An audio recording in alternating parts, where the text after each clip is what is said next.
इसमें बनाओ हमारे उन खुफिया दारों का या फसास दारों का कह लें कि अगर आपको मैं हकीकत बताऊँ ना तो उन अदारों की वजह से हम बचे हुए। अच्छा, वरना ये जो टीम ने जो किया है, इस तरह के मेरे वतन अजीज़ के बच्चों का दर्द रखने वाले हर जगह मौजूद हैं, और फिर जो लूटमार करते हैं वो अब सबके सामने। बिल्कुल।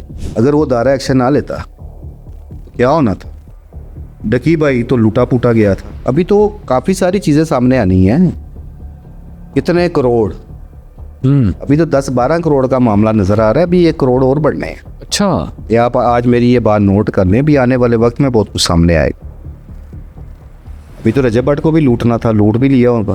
कहा था उन्होंने कि उनको पाकिस्तान लेके आएंगे इंटरपोल के जरिए। वो अब अपनी ज़मानतें कराएं, पहले उसे बेचारे को कहाँ से लाना है। मकसद कहने का यार, ये कितने ढोंग रचाए जाते हैं। और एक उम्मीद, मुझे भी एक होप पैदा हुई थी। बिल्कुल। मुझे आज ये खुद दुख होता है कि मैंने भी बड़ा टाइम वेस्ट किया सरफराज चौधरी के इंटरव्यू सुनते हुए।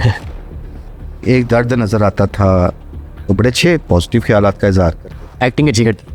तो दर्द बहुत था ना वतन अजीज़ का। उसमें वो एक बात करते थे कि जिसमें उन्होंने निशानदेही की, क्योंकि मैं खुद इस हवाले से मैंने बहुत ज़्यादा बोला, आज भी बोलूँगा।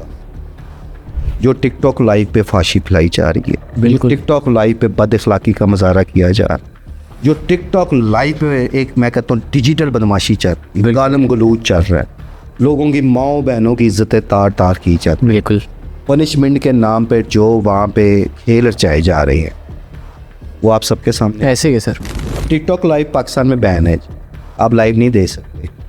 तो क्या जो स्क्रीन रिकॉर्डिंग्स होके वीडियोस इस वक्त आपकी मुख्तलिफ सोशल ऐप्स पे मौजूद हैं, अब बच्चों को रोक सकते हैं उन ऐप्स को देखने से? बिल्कुल नहीं। सब देख रहे हैं, ऐसे ही है। बच्चे भी देखते हैं। तो हम क्या लेसन दे रहे हैं अपने वतन अजीज़ के बच्चों को?